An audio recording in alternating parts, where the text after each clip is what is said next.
Sanibonani guys, indlela engikhathele ngayo nengicotshwe ngayo ilanga bengithi ngeke ngize ngisixoxe le story namhlanje. But indlela esibuhlungu ngayo nesi-sensitive ngakhona, ngibona isingcono ngisixoxe ngoba umama ungicelile ukuthi cela ngisixoxe.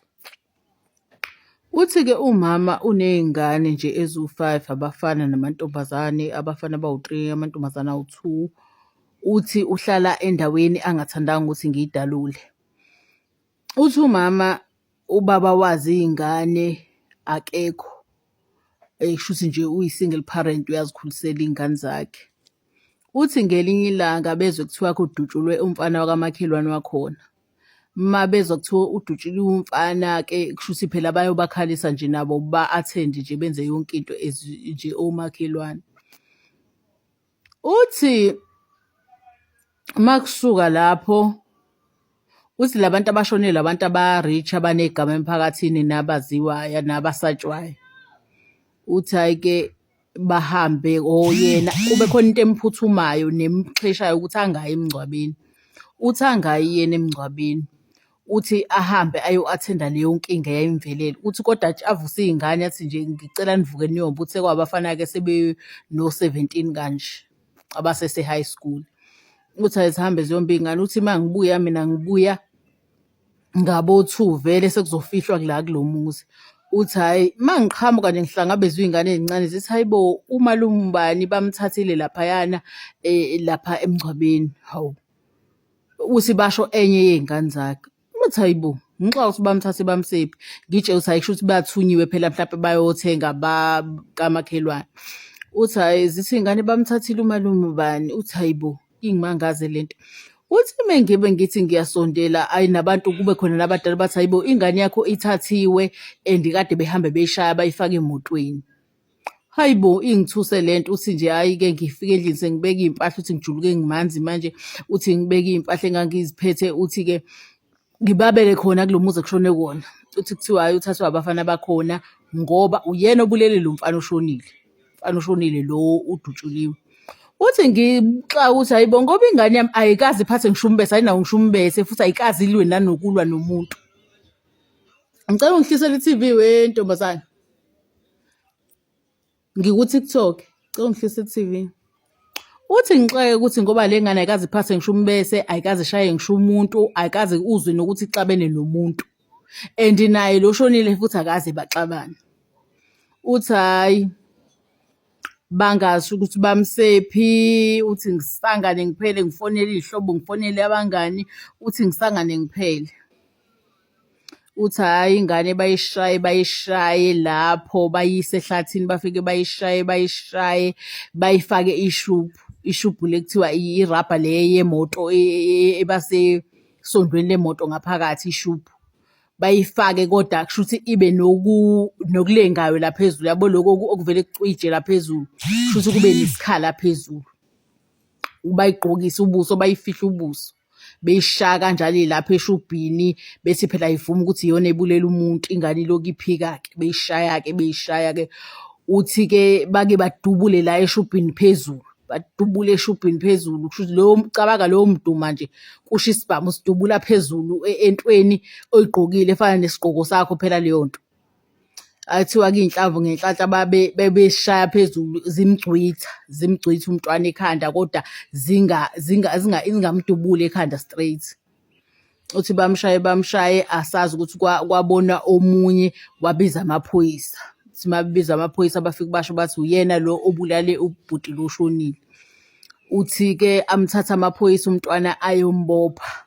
Uthi meseboshiwe umntwana wahlala ejele unyaka. Uthi wahlala unyaka wonke umntwana ejele, kuthi uyena owabulala lo muntu.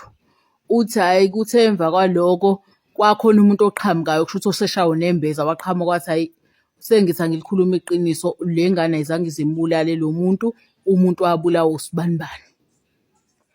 Lo sibanibani lo futhi walivuma icala, washo ukuthi hhayi ngambulala ngesizathu so-1 no-2 no-3 no-4. Aboshwe kusibanibani lo, iphuma ingane ejele. Mayiphuma ingane ejele, iphuma nomqondo awusasebenzi kahle. Shuthi lezo nhlamvu ezazigcwitha phela ekhanda nokushawa kakhulu ekhanda ngoba kuthiwa wayesemabokoboko. Ingane ayisaphilile kahle, ingane uma kunemicimbi ayisayi, isiyasaba nje kuthiwa yingisho edolobheni. Iyathumela uma kunemicimbi fanele iyocelelwa kwenye indawo, ibekwe kwenye indawo ngesizathu sokuthi isiyasaba ukubona abantu abaningi. Ithi iyathathelwa emngcwabeni kunabantu abaningi, indawo enabantu abaningi nje useyayisaba. Kuthiwa umqondo wakhe awusekho right, usehlezi nje into nje ehlezi ihleli endlini, usaba ngisho ukuphumela emnyango. Kuthiwa-ke hhayi amaphoyisa akaze asho lutho, i-state asikaze simnxephezele umfana, akukaze kushiwo lutho. Ibona laba abamshaya baze bambophisa bamhlukumeza, akaze basho lutho. Kuthiwa-ke bona ba-abantu-ke abanegama emphakathini, noma ngeze ngibadaluleke ukuthi bayigama lini ngoba for sure nizobazi nonke. Hhayi-ke kuthiwa-ke abakaze basho lutho, i-state asikaze sisho lutho. Umzali uhlukumezekile, uma womfana uhlukumezekile ngoba manje ingane yakhe isiphithenelwe ikhanda ngenxa yalokhu akuhlukumezeka. Ayisakwazi ngisho ukuya edrobheni, ayisakwazi ngisho ukusala yodwa, ayisakwazi ngisho uku-athenda kubo uma kunomcimbi. Isibekelwe eceleni nje ukudla nezinto ezidliwayo ngenxa yokuthi yona ayikwazi uku-athenda la kunabantu abaningi ngoba kuthiwa ivele ivukwe ukwesaba, ivele ikhumbule yonke leya nto uma yabona abantu abaningi. Kuthiwa ngisho kuthiwa kufanele ithiye eklinikhi kube indaba ngoba phela iyasaba nje ukubona abantu abaningi, la kunabantu abaningi khona ivele ivukwe i-panic attack.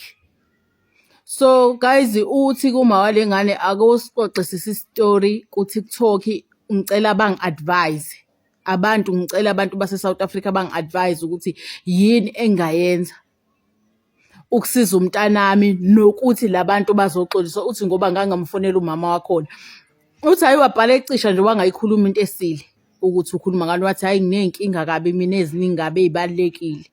Uthi nje wangaba nasikhathi sami ngoba uthi mina ngifisa bazoxolisa ngayo le nto abayenzile, at least ngixole ngazi ukuthi baxolisile. Uthi ucela-ke nimuphe ama-advice ukuthi yini angayenza, yini angayenza njengoba kunjena, ngoba uthi nje le ngane isifana nengane encane, isifana nomthwalo wakhe nje. Uthi i-state asikaze siphinde sisho lutho, iwona le family ayikaze iphinde lisho lutho. Guys, ngicela simsize umama, angazi sizomsiza kanjani, uzoyibona naye le video. Ngicela niyishare le video, ni-comment guys, ni-comment, ngiyacela ama-comment embono yenu ukuthi nina nibona kanjani. Niyazi-ke mina ukuthi into yami i-based kunina, mina zonke iy'mpendulo ngizithola kunina, imibono yenu iyona engisebenzelayo. Ngiyabonga kakhulu guys, nibe right, ngiyanithanda nonke.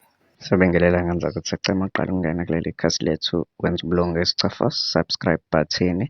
Wengenza kwethu-ke lana-ke lolu daba-ke lobuhlungu ngale ndlela ukuthi kushawe ingane iziphambanelwe yikhanda. Thina-ke besingathanda ukuthi sizwe umbono wakho laphaya kwi-comment section ukuthi into ekanje imiswa kanjani.